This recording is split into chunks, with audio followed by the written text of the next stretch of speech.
Welcome to my Birth of the Cool confirmation project, where I'm trying to arrange the tune Confirmation by Charlie Parker in the style of Birth of the Cool. So in this video, I'm going to harmonize the entire head, and it's going to be a full-length video. I'm going to take my time and work just as I might at home, going back and forth between ideas, trying a few different things. So as you can see, I've got the first A section up here, and I've just repeated it, and that's just so I can try different ideas. And then I'll work on the second A section. So if the full process doesn't sound like something you'd be interested in, go and check one of my other videos where I condense the process down. So the plan for the arrangement is, for the first A, I'm going to have everyone playing the same rhythm, harmonized basically in 5-part harmony, much like in boplicity and jeru. Then in the second A, I'm going to have some parts where the trumpet and alto are on the melody in unison with the band accompanying them, just like in the arrangements Move, Godchild and Rock Salt. And I'll try and get in a part where there's some independent counterpoint in the tuba and baritone sax, like in Venus de Milo. So on the top half of your screen is going to be me working in pencil, and I'll try and make it as clear as possible. And then on the bottom half of the screen, I'll have the computer generated notation just so it's clear and you can see what I'm up to. Above the stave is the harmony from the lead sheet. I'm going to try and do this in a phrase by phrase basis so you can see what I'm up to. But I often go back and forth between phrases, sometimes because I can't figure out what I want to do, and sometimes just because one phrase affects the other. But let's make a start. Let's look for the first target chord. And this nice high C looks like the place to do it.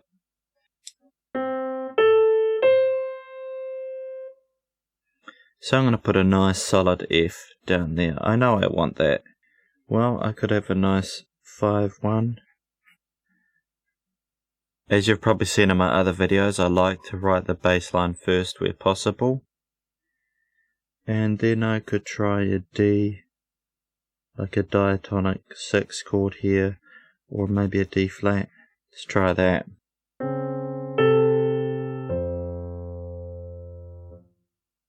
Nice. Another option might be, put an F there, I could step down to it.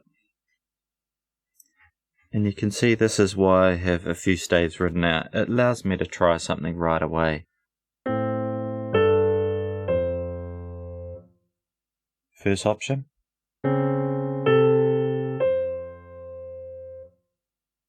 Second option.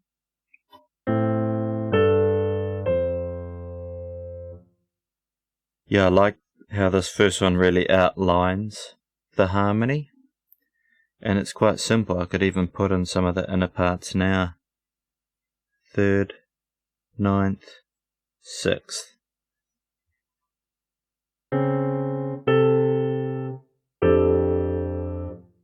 Solid.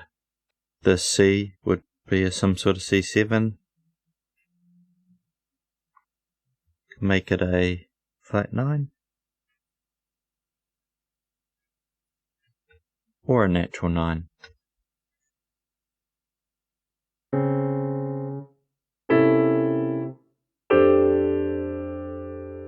Now with a natural 9.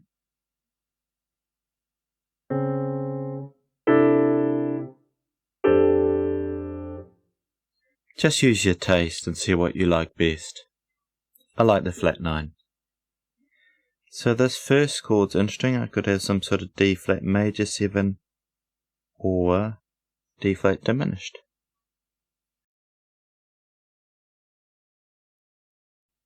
It's a D flat diminished with a major 7.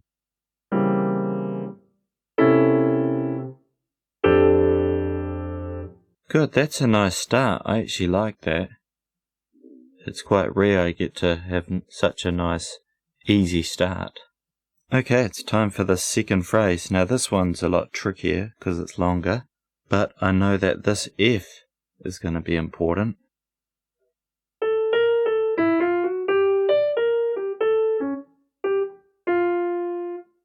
So I can put a D under there, and I want that harmonized nicely. Be nice to have the A7 outlined really well here. And something nice and strong on beat 1. So when you've got a phrase that's sort of long, it's hard to think about how you're going to put in the bass line. It's hard to have a direction. I've only got this D, so it's good just to add some other stuff and see how you go with it. So what if on this G I had a nice solid A, and this could be some sort of E, like it's 2-chord, and I'm often happy to interchange 2 and 5 chords. So I could do something like the A here, work my way down to that. But you can see how when you put in a few notes, it starts to become easier on how to shape your phrase.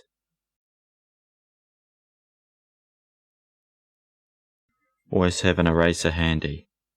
What if I went for a E there, and I could work my way down the scale like so. That's possible. I don't love having the A and A there, that breaks one of my rules, but it's okay.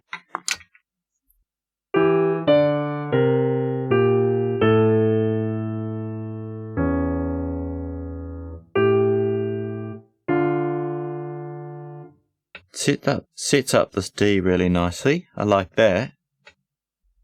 Then here we've got a chromatic run up. Sometimes it could be nice just to do a chromatic run down or follow it with a chromatic run up. I'll try a chromatic run up. So here we'll have some parallel motion, then some contrary motion. Okay, 3 more notes. We've got an A, so we could think about an F again, or some other diatonic chord. Maybe a chord 2 would be good. Something like that might work. Here's what the bass line and melody sound like together.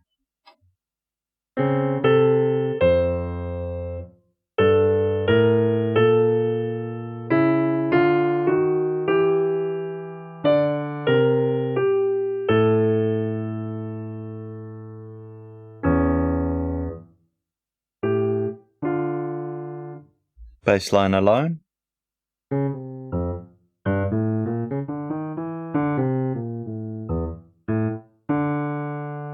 It's not the worst thing I've heard. Not the best either. I don't love this augmented second jump. And the fact that it works its way up and then just down, it's a bit too much like a wave. It doesn't make great counterpoint for me, or a little bit of a boring melody.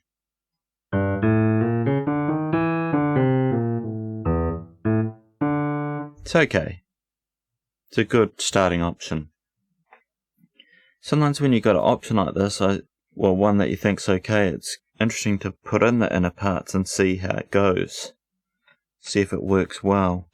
So here you could put in the rest of the notes of the E minor 7 flat 5. D and D there. I'll break our rule again.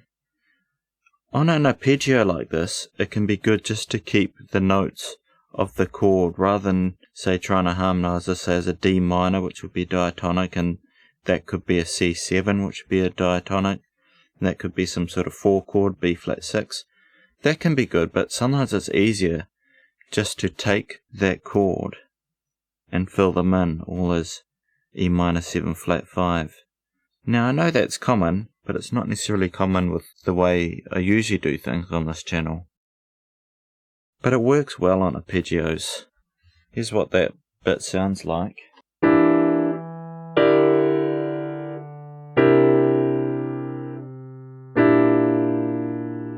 Here we're going to have some sort of A7. Put in an E, C sharp, and a G. Here we've got our type of E. It looks like it's going to be an E diminished, right? B flat, G. I could put another E there, I'm not loving that. Let's go for F sharp, A7, we have an E, C sharp, B flat, D, C and A to finish off that D minor. Now I know that's only a 4-part chord like some of these are, but that's just the best option really. I could add a 11th, a G, if I really wanted to go 5-part, but it's nice for it to resolve. Here's what that part sounds like.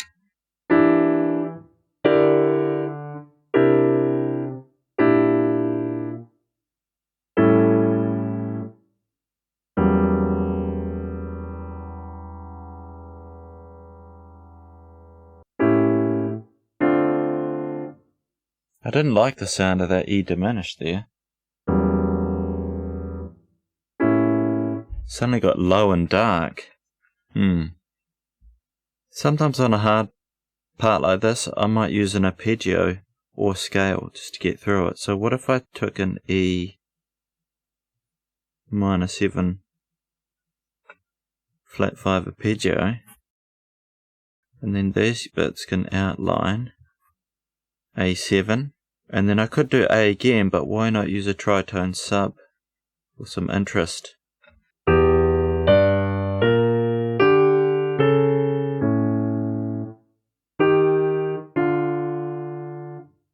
That's cool. I like how we sort of get this enclosure around the D as well. Okay, how I'm going to get to this E. Let's try chromatic down. Contrary motion. Okay, how to get to this G. I could keep my scale going. I could go for a C, B flat A. Maybe a B flat A flat. Keep it all chromatic. See what that sounds like. The melody and bass line.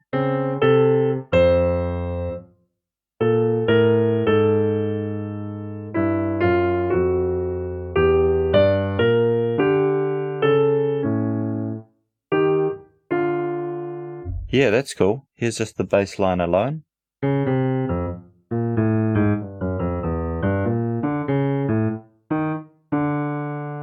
Yeah, I quite like it.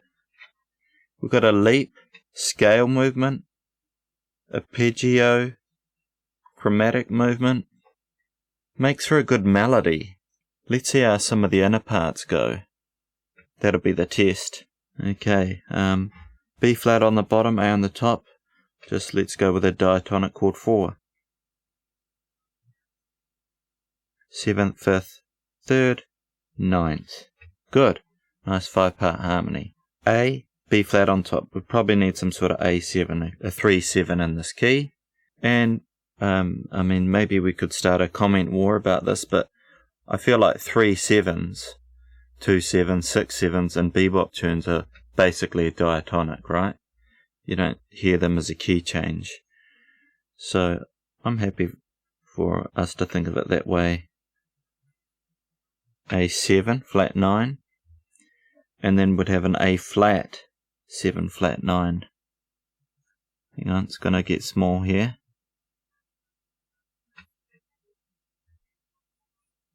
This is why you're going to have the Sibelius printout below.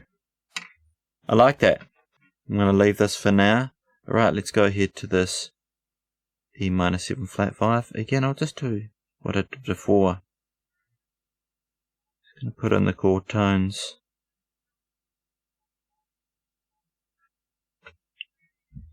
Alright, here, A on top, C sharp in the bottom. We might as well try and keep some sort of A7. I'll put a G down here so we get the outlining the chord at the bottom. Let's have an augmented 5th, and it's hard to see, but that'll be a sharp 9. Here's that chord. This should be fine. And then an A7 flat 9 there. Let's do this E flat 7, flat 9, 7th, 5th, root note, minor 7th, 5th.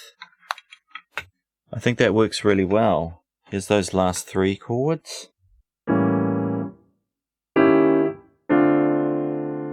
that only leaves me this chromatic part, and I think it's usually wise to just take this chord, move up to it chromatically.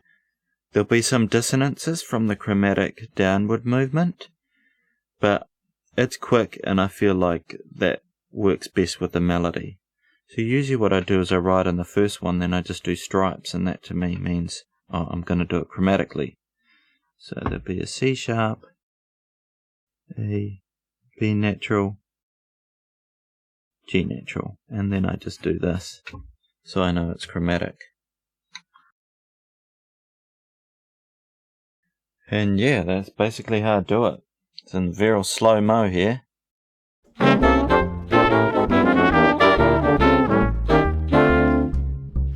And of course, hang around for the other video where I have the playthrough of this. You can see how you like it. Okay, on to this next phrase. Let's have a listen to it.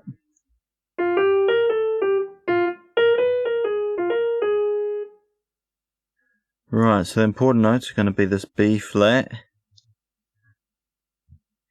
And I feel like the C flat's important, right? It's nice and bluesy. Comes on beat 1. Try an F under there. Okay. C minor. Put a C under there. Now this chord's going to want to be an F. There's all this one. Okay. I get a little worried when I start to see some of the same pitches. So let's try invert that. I'll put a E flat on the bottom, so it'll be a F7 but with an E flat on the bottom.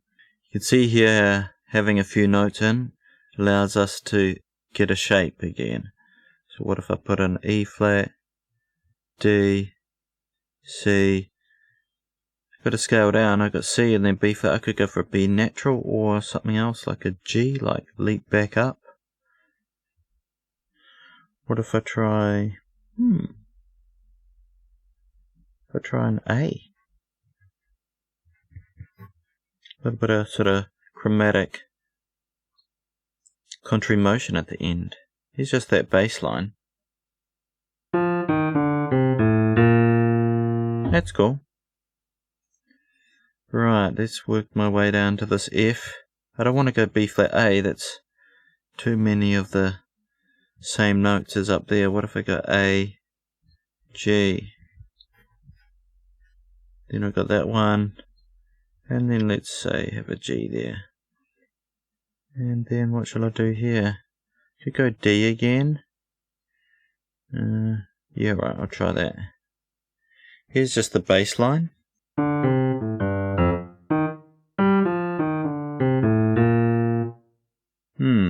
It's quite melodic. Let's try the inner parts. Go this B flat, let's make it a B flat 9. Okay. Now, let's say this is F minor 7 flat 5. These chords can get sort of tricky sometimes. So if I put an A flat there, E flat there, I could put the 11th there. Sort of a bit of a crunchy chord.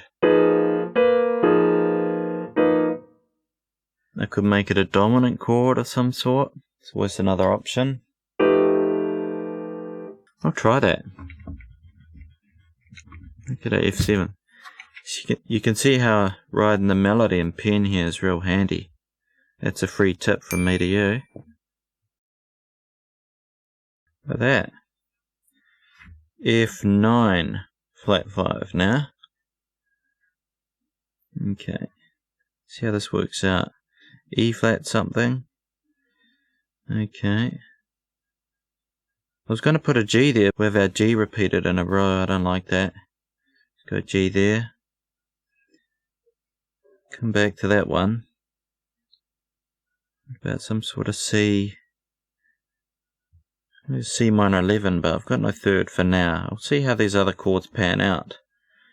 Right, A, B flat. I think I could try that. A7 again.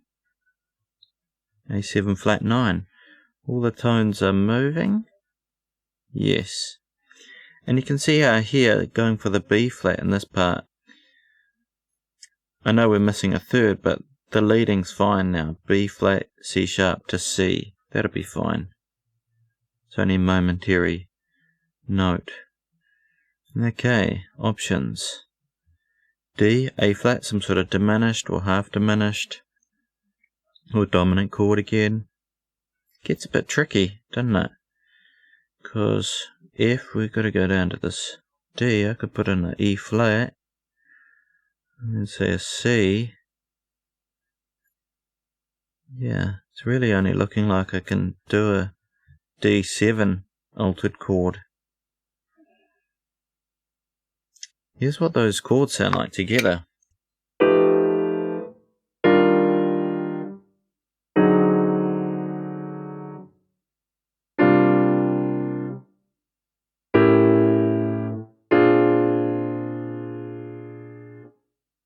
Better than I thought it was going to be. It's quite easy to rely on descending chromatic chords sometimes, but I feel like that lands okay. I'm going to fill in the rest and see what it sounds like together. C, we'll have a C minor 9. Let's do this F, 7th, 5th, 3rd. So here's my F inversion. I have a 5th, a 3rd, so I could add the 9th or the 13th really. I'll add the 13th. See what that sounds like. It's fine. G, B flat on top. I could do another dominant, because here we'd have a 7th and a 5th.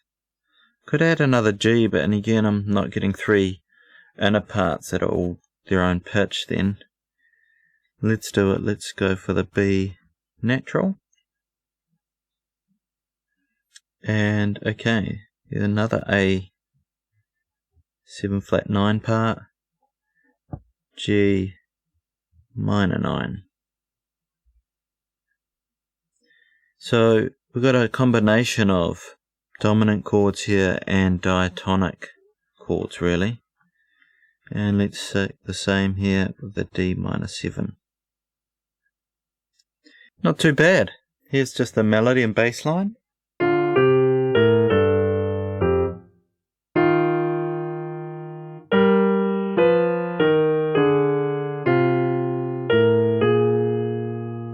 That's okay. I'm going to try another version up here, even though this is okay. You got to test them all. And hey, you guys wanted the long video, and this is what I would usually do. I wouldn't usually just do 2 versions of each. I'd probably usually do 5, 6 versions, depending on how successful they were. Alright, let's put in some of the important notes again. B flat. Now I've talked before about interchanging 2 and 5s. Here, using the 2 got me in a situation, right? So what if I use a B flat up there? Just make it a 5 chord. We could get rid of the 2 chord entirely if we want. Just leave it like that for now. Okay, I like that inversion there. And F9 will be there and the C will be there. Okay. Well, I see an opportunity to just step up here. Nice scale up. Hit that F9. Alright, how am I going to get down here? Let's go start a scale down. Could go F, but I got F in the melody. I want to avoid that this time. Let's go for E flat. And then let's go for a D. So we're sort of outlining more of that B flat 7 with the D there. And then let's go for A flat here. Notice again I'm anticipating the harmony of the F minor or the B flat 7 with the A flat. Alright, I could put a B flat here, continue the scale up, but we end on the B flat. What if I make it a B natural? That's sort of a nice happy accident, this B natural and B flat at the end of the phrase. It's not a big deal, it's just a pickup, but I'll play it for you now and I'll accentuate that B flat. Let's say it's a B flat. You can hear how it takes away some of the movement.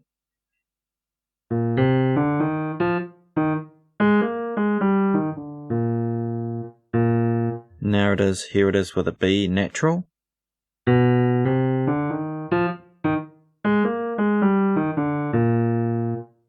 And that subtle thing of the B falling to the B flat over the length of the phrase is cool. I quite like the line in general.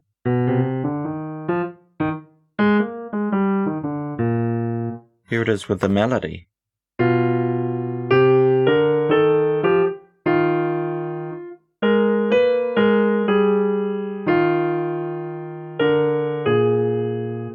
I really like this B flat and the C flat there. I feel like that's strong. If it's going to be a B flat 7,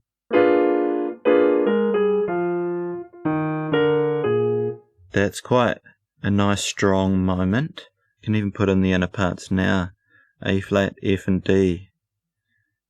I like the way it brings out the melody. Let's do this last chord. 5th, 3rd, 9th. Let's fill in some of these others. C minor 9, F7. Do that same chord as before, F13. Okay, let's work on this run. A flat, major 7 I guess, seeing as we're sort of in the E flat area here. G with the A flat on top, 7th, 5th. Let's put a B natural in there so we get a G7, flat 9, E flat major 9. And here we get the D to B flat. We could have some sort of inversion of B flat. We could have F, D. Gotta watch out about repeating too many of the notes. Let's say I did some sort of inversion of B flat 7. Probably go, need a, I don't want a D, I've got that in the bass. Need an A flat somewhere, wouldn't I? See, I'm getting too many. If I have an A flat, a C, F, it's hard to get away from these repeated notes. So I'm going to try change it. I'm glad you guys are getting the Sibelius version down here because it looks like fly poop on here. What if we went F sharp to F, D sharp to D, then C? Because then that gives us some sort of D augmented flat 9 chord. And then I could flat 9 this B flat 7. That's what that D augmented sounds like. B flat, 7 flat 9. That works. Here's just that bar.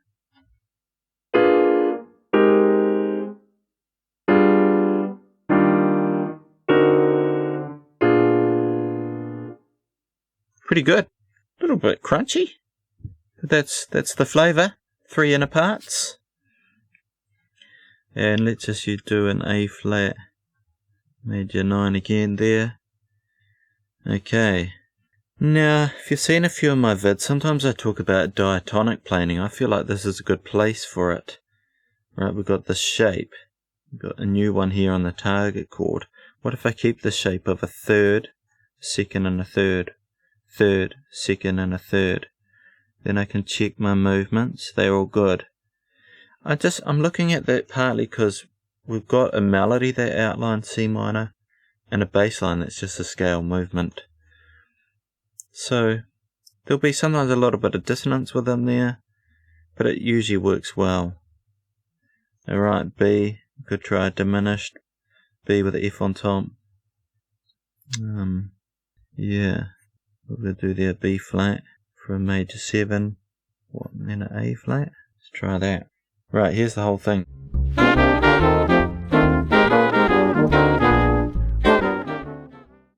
Not too bad. It's looking okay. Then I have to choose what one I like best. That's often hard. This is where looking at what you've done previously or after can help you. What is the bass line doing? Is it complementing the other stuff? And of course there's infinite combinations, which keeps you busy. But I quite like this one. I feel like that B flat 7 flat 9 really hits the spot. Sometimes for fun I like to check an inner part to make sure it's good. So let's try this second part down from the melody. So they'll most likely be played by an alto sax.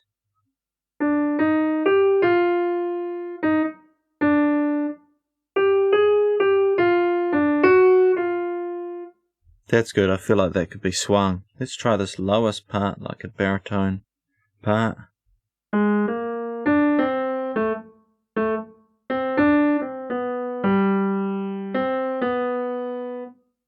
Not too bad. And just so we can hear the difference, I'm going to play you the melody and bass line of each. Here's the top one.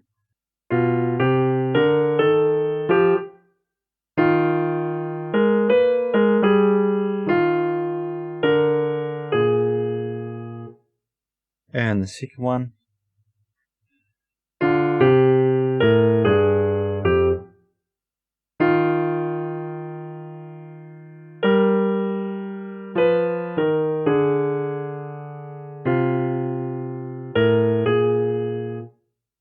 Different. I think I'm going to go with this top one though. Here's the bass line of everything we've done so far.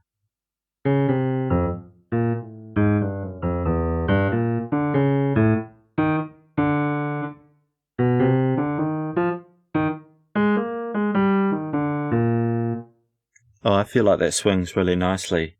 Good combination of leaps, jumps and scales. Alright, it's time for the next phrase. Okay, we're almost at the end of the first A. Here's what this melody sounds like. Okay, we've got some nice obvious points to land on, which is good. Die up. Like a G here somewhere. This B natural is interesting, because yeah, it hints at the G. I don't necessarily want to hit a G again right away. Unless I went for G, D, G. Ooh. Really making something out of landing on that G7 there.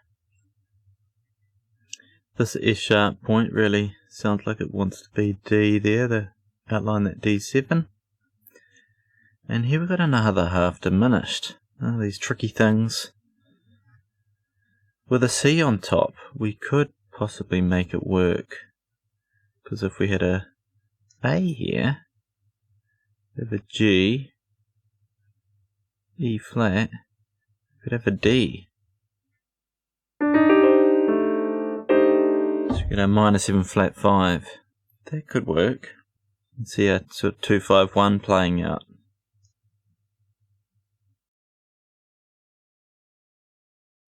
Could also try the A down here, so I'm going up and then down. I like the look of that. Okay, I'll try and connect these.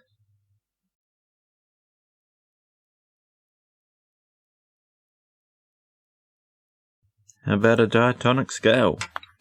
It's what the melody and bass line sound like together.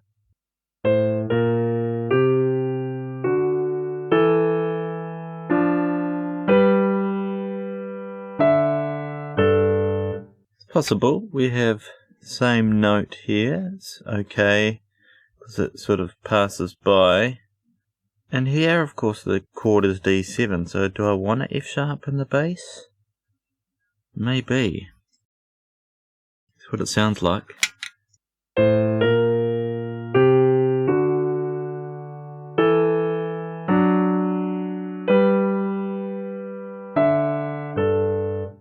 It's getting a little like Bach there. Love it. Okay, let's try some inner parts. G, 7th, 5th, 3rd, D9 of some sort. Now here I'm getting quite a bit of range between the top and the bottom, so I'm going to spread my voicing slightly. Put the 7th there, 3rd there. I could do a 13th or a flat 13, whatever you like.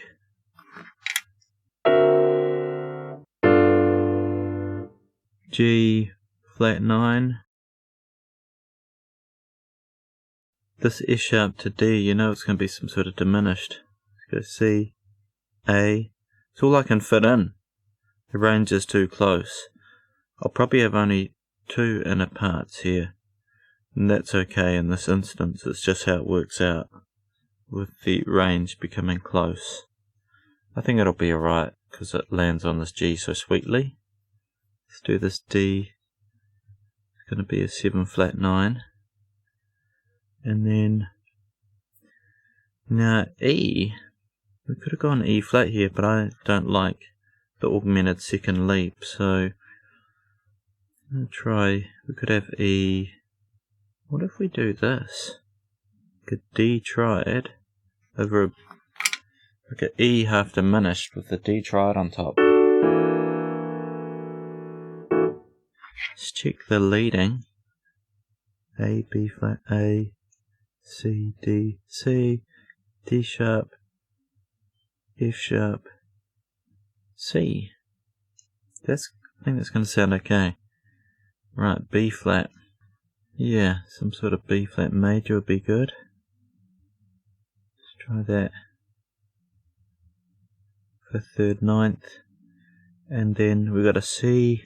Now, when you get something like a C, and this part is sort of like outlining a G minor tonality.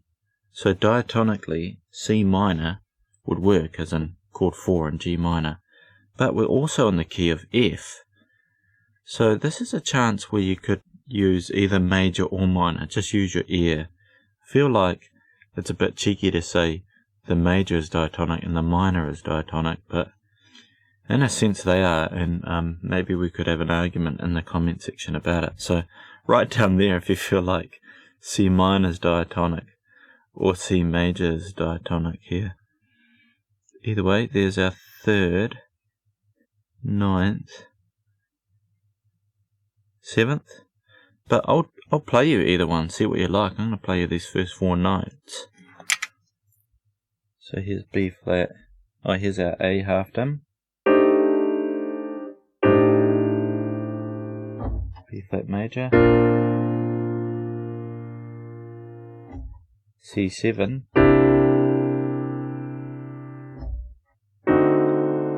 D7 flat 9. This time I'll play it with a C minor 7.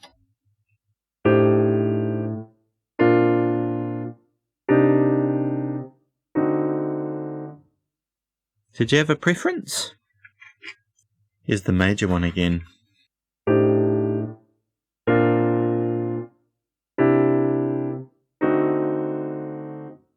And I tell you why I like major in this instance, because this part's going to play G, F, E, and then D sharp. It's going to make it work. Otherwise, we're going to have an E flat, then a D sharp, the same note.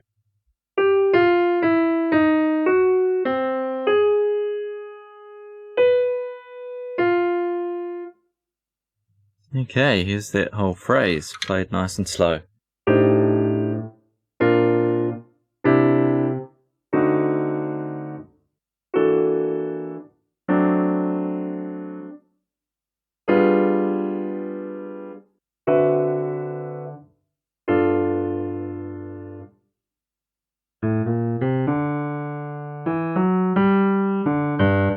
Yeah, interesting. I do like this E half diminished chord. I think that's a Herbie Hancock voicing. I do not like this B flat major. The B flat on bottom and top. You can hear it. Sounds so consonant after all this crunchiness. Ugh.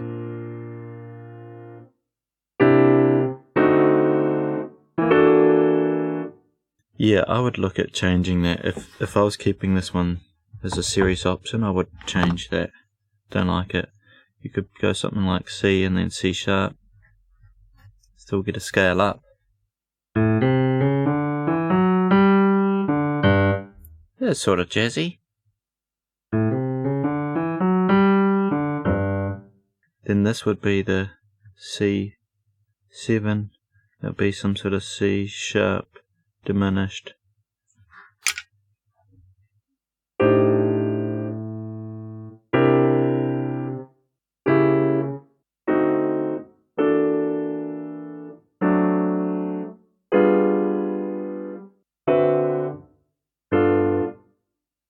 That's doable, but I'm going to try another option. I quite like this A here. Now, just because this is A starts on A. You don't have to start on A. I've definitely tried versions where I start on B flat and then made this B flat and A, an A7 chord. But the reason I'm going with A is because of what I've done before. Got this B7 flat 9. It'd be nice for it to feel like it moves on rather than hitting a B flat again. So I could hit this A, putting in that D again. But I'll try this one for now. I'm going to step down chromatically a bit like this note is. What if I tried that? And then I'm going to avoid hitting G here. I just felt like it got there a little too soon. And this note's more important. So what if I went for a 2 chord? Like a A. And then I could have D7 G. Or A flat G. Either one you could try. How's that for a line? Here it is with the D instead.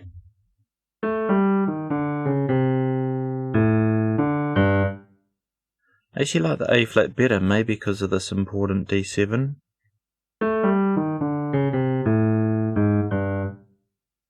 Here's this one with the melody and bass line.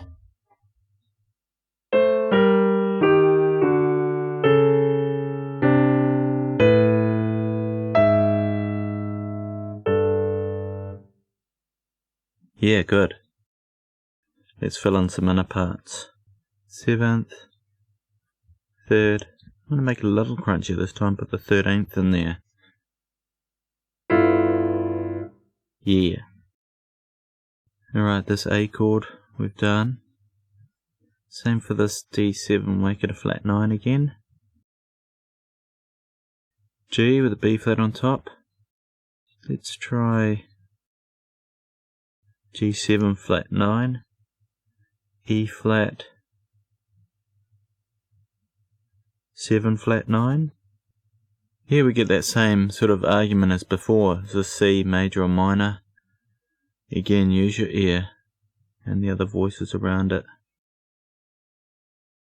It's a C7 now. And I guess this D flat is going to be some sort of 7 chord. Let's put in our flat 7.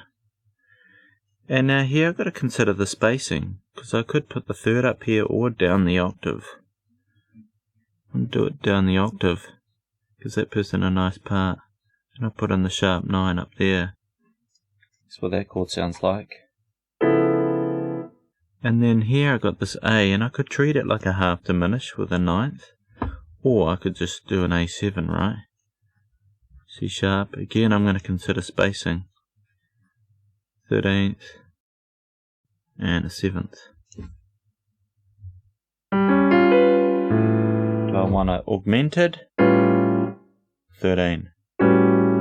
Ooh. I like the feeling that F sharp gives us.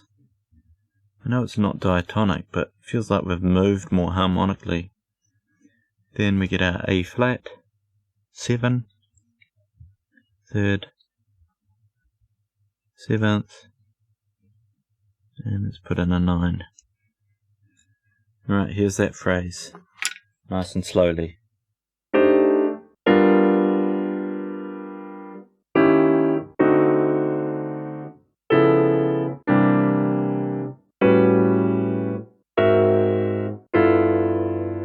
Yeah, that's pretty good. I like that.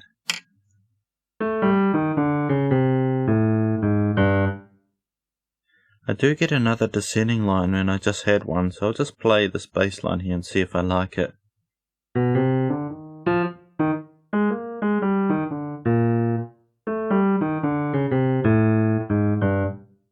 Yeah, I do. I like it. It sort of continues the motif of getting lower. Okay, last phrase of this A. Okay, obviously this is an important note. It's probably going to be a C7, so we can get back to the F. I'd like to put a C under here too. That E is important. What if I did a nice low C? Really bring a strong end to this. But then I don't want another C here. I could do an inversion. Right, E. It'll go to the F. Next bar. Okay, let's get down. Put that in here too. So there's various ways to get down here, right? I could do 2 chord, G minor. Yeah. If I put a G there, I've got a repeat thing, so maybe I could tritone it. About one of them. C, D, D flat, C. It's often strong.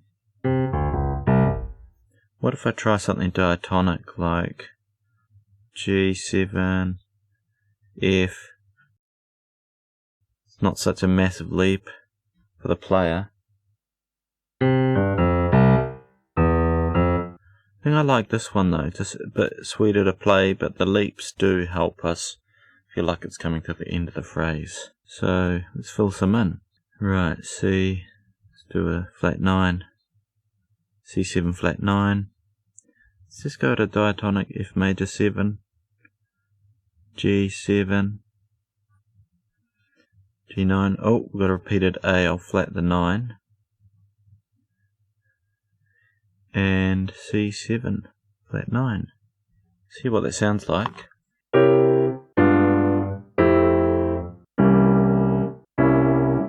Sounds fine. With quick notes like this, I'll probably just move these all in parallel. Same for the bass.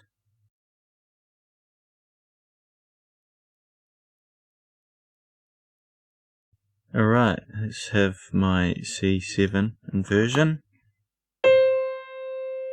Gotta have a B flat. Have a B flat somewhere. D. G. Let's try that.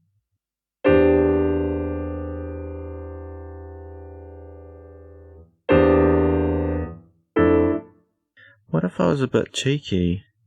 Make this an E7, just feel like it give it a bit of a different pull. Just didn't love the sound of that. Put a flat 9 in there. So we've got an E7 augmented flat 9.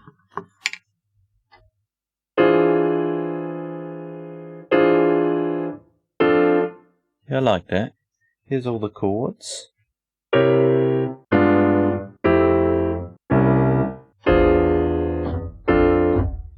Feel like it lands nicely on the F. Good. That's the first A done. Here's the whole bass line.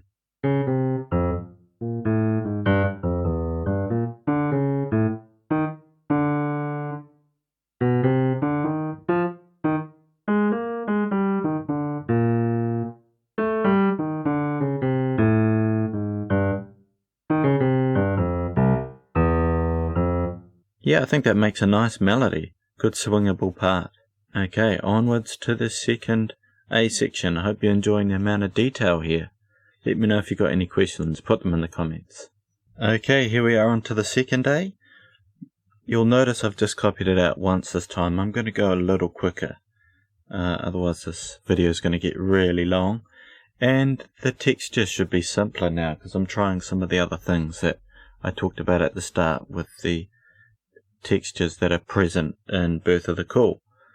So under this part we sort of got a technical melody, so I think it'll be nice to have that alto and trumpet lead with the band accompaniment. Some parts might be nice having them all the same rhythm like before, and same here, band accompaniment under here would be good. Maybe here we've got a little bit of a gap in the melody. I could sneak in some of that tuba and baritone counterpoint.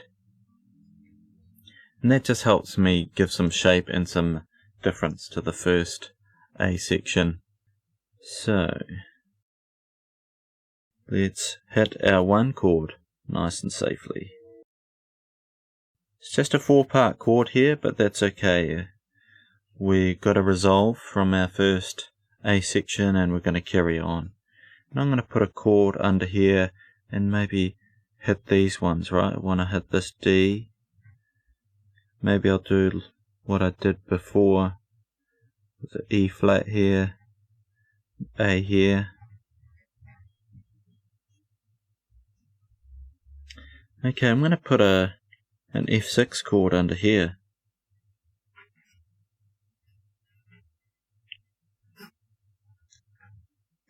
Got a 6, 9, 3, 5.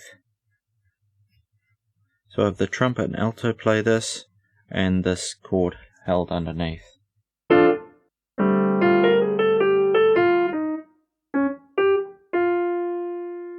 That'll be good. You could voice this in various ways. Maybe the D's a bit higher.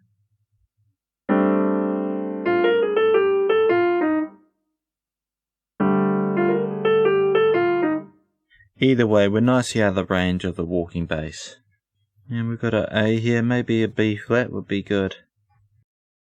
So we get a B flat A, E flat D. To have an E flat in the top, we could have some sort of sus. What about that? F.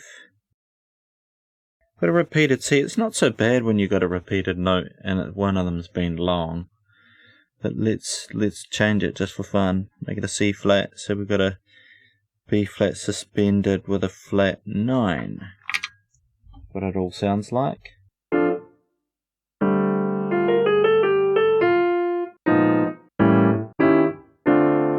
Good, yeah, and these are the same voicings as before.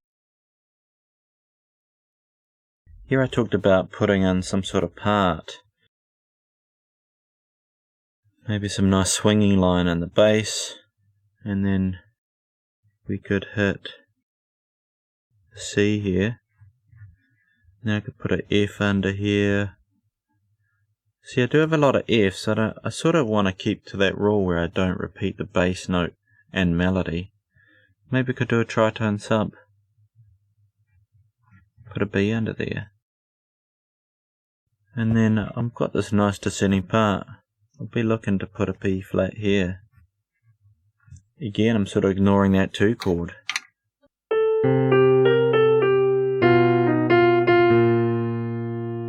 Does sound good. Don't want to hit the B flat again here though, that'll be too static. I'll show you what I mean.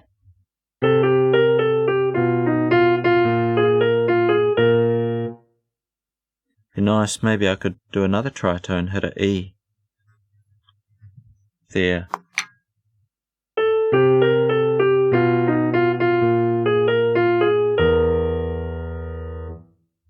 Quite like it because we can go A next. Let's fill this in.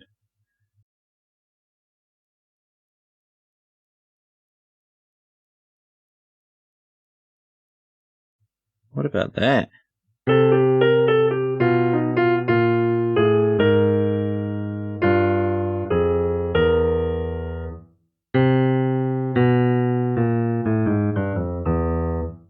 That's pretty cool. Okay, so I could do a chromatic something here, and sort of continue that theme, but it'd be nice to have a bit of action.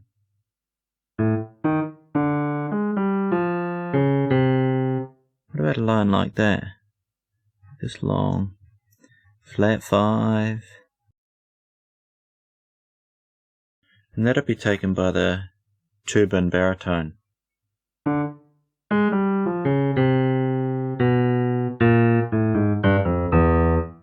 And here, because I got that same rhythm, I'll probably go back to everyone playing the same rhythm just as before. I like that. That's what that sounds like.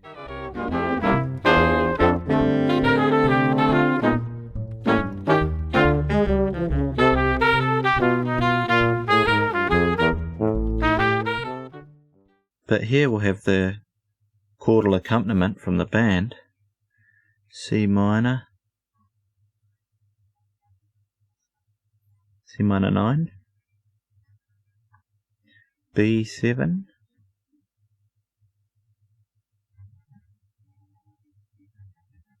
put in a 9th there, so we've got B9. Now here, some of the melody and accompaniment crosses or has the same note. I feel like that's okay in this instance. They'll separate enough by this time. And this melody will be strong because it'll be trumpet and alto playing it. And here we can have a B flat 9. Oh, I like the way that works out. It's fun when things work out.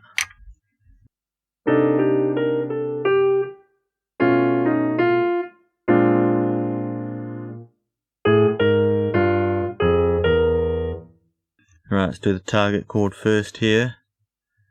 Flat 9, 7. Put in the third there. Good spacing. Nice and sensible. Tasty chord. Flat 9, flat 5. And here I've got an F I could try. For the F minor, I've got an A flat on top. E flat. C. Yeah, okay. I'm going to have to make it a dominant. Put an A in there. A7 sharp 9. E7 alt. Let's carry on. Maybe we could put an A flat major here. It's diatonic. Some sort of G minor here. Put an A natural, but we'll have a repeated A. Put a C, but it's a tight wee voicing and it will repeat too. Okay, I'll just leave it with 2 inner parts there. Sort of makes sense. It's okay that that one's a little thinner, because we're going to the thicker notes after it. We've got an A in the bottom, A flat on top. We could try diminished, major 7. Let's try diminished, but from the A flat F, D, B natural.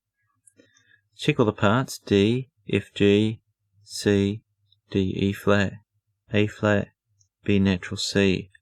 I like the leading of that. I know this chord will be a bit crunchy, but the leading's good, so I think the stuff around it will help.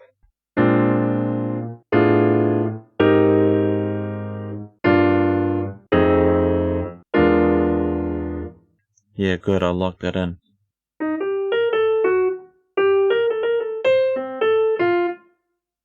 I think it'd be nice to go back to the chordal accompaniment here. Maybe I'll start the band 4 and on a half diminished.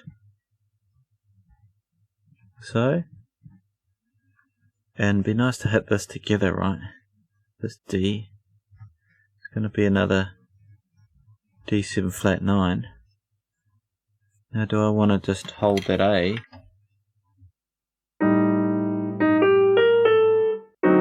And then hit that, or do I want another bass note in there? I'll try that. What if I put a C under here so we get it sort of stepping up to it?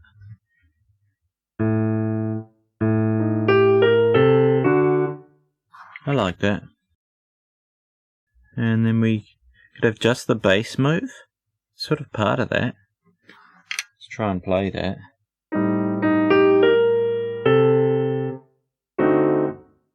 We could have an entirely new chord. What if we put in a C flat 9, C7 flat 9, C13 flat 9?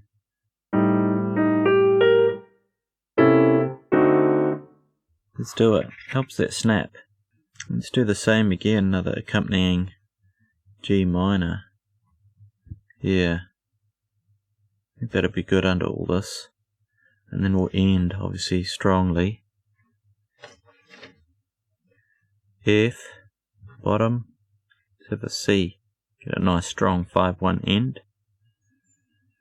And I know that note's not important, but you want offbeats in jazz. What about that?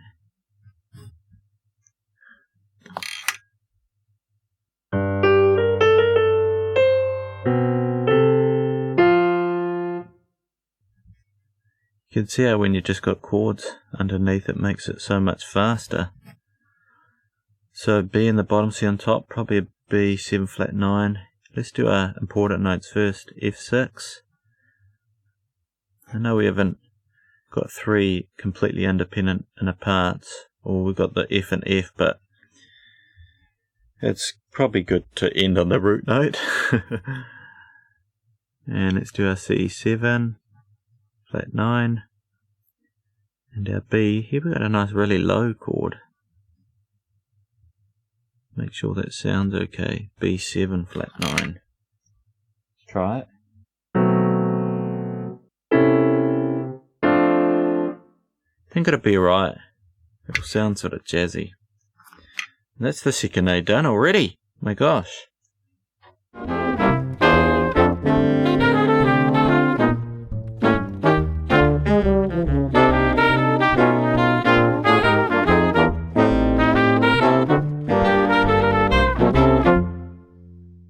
I think that sounds good. I actually like the F6 at the end.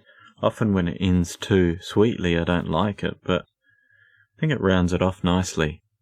Well, I hope you enjoyed that. Click on the other video where you can see how I orchestrated this and you'll hear the playthrough. Please let me know if you feel like I got anywhere near the Birth of the Cool sound. I feel like I set myself a really high bar here, but it's been a good fun challenge to do anyway. Thanks for tuning in.